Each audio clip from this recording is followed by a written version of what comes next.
Go ahead. Shoot away. What'd you want? Quarterback for Saturday. Yeah, it's looking like it's going to be Gardner.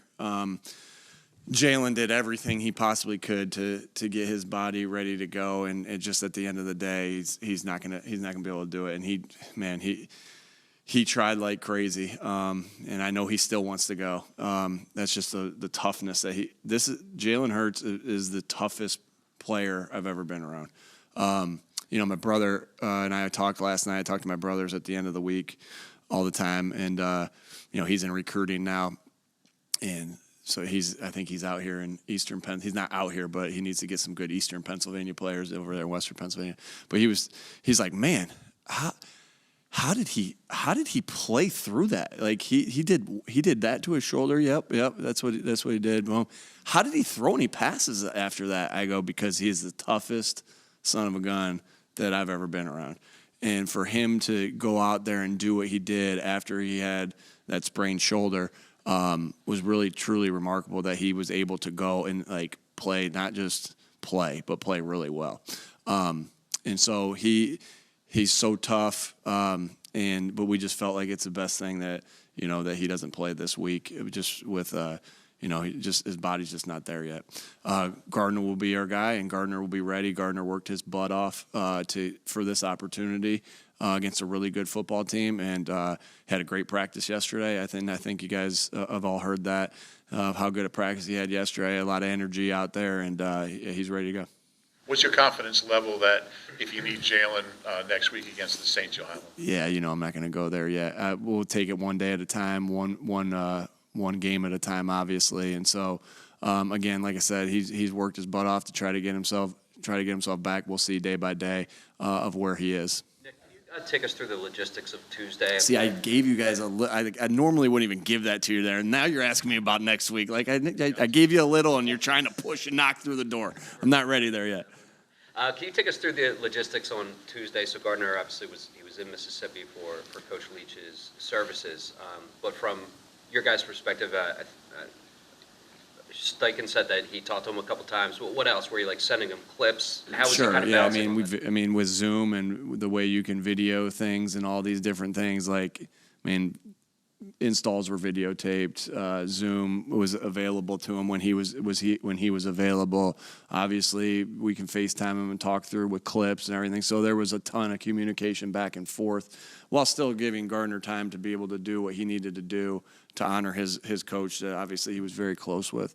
Because we wanted to respect that obviously as well, and he needed to be there. And so, there's a lot of communication went back and forth. We felt like we didn't miss a beat right there. It was a walkthrough. Obviously, he missed the walkthrough plays, but he's so on it right now, and we feel really good at where he is and mentally, and that's just never an issue with Gardner. He's got to always go through that process of might not get a lot of reps, but ready to go because that's his job as a backup quarterback. He's obviously an emotional guy to begin with. What have your conversations been about just like when he's going through this?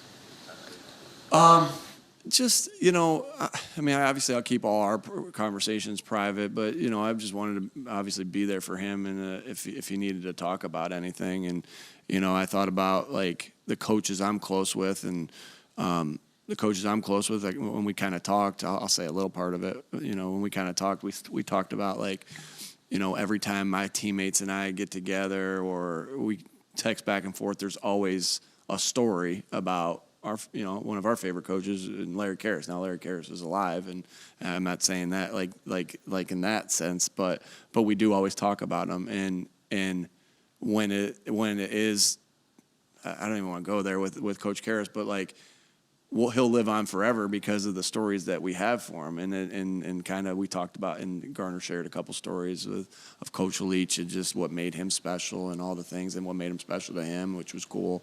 And that man will live on forever too because of how many lives he touched. So that was kind of, our talks about that, without getting too much into it. But and I know he means a great deal to a lot of people in this world, Coach Leach, and Gardner's one of them. I know you got bigger goals, but you got an opportunity to tell the team, the 8 Pro Bowlers. I think you had 9 alternates. How exciting was that for you to have that kind of individual success for so many guys? Yeah, anytime guys get recognized, I think that's awesome because it's just a great feeling as a coach. It's a great feeling as a team that you're able to tell the guys that they were recognized by their peers, by the fans, for the job that they've done. And I think I feel like that when like the guys make Pro Bowl or make All Pro or Player of the Week or Player of the Month or whatever. I mean, it's so much. We give for play of the game every week. If I don't know if they come in this way. They don't come in that way. There's pictures on the wall back here for play of the game for each week, and then we take them down and put them back up. And one thing that's so cool for me is that we give them a Player of the Week photo of themselves that they get to take home and put wherever they want to put them. And like I know every time like my assistant will be like, "Do you want me to pass them out?" Like, "No, I got it." Like I want to give it to them. Like so I'm able to hey, awesome, look at this picture right here. It's always cool to like. Just when they score a touchdown or get a sack or have an interception, it's cool to be there to celebrate with them. It's the same thing in this scenario as well. I always thought like one of the coolest things as a coach too is like I just have good memories of guys like when they get a good contract, when they get a new contract or whatever it is, how exciting that is as a coach for them as well. So it's anytime you're going through, you have to go through so many ups and downs in the season that like when you have an opportunity like that to celebrate something cool with them, that's cool. We'll do one more and then flip it. How did Jalen take the news when you told him he couldn't go Saturday? Obviously he's disappointed.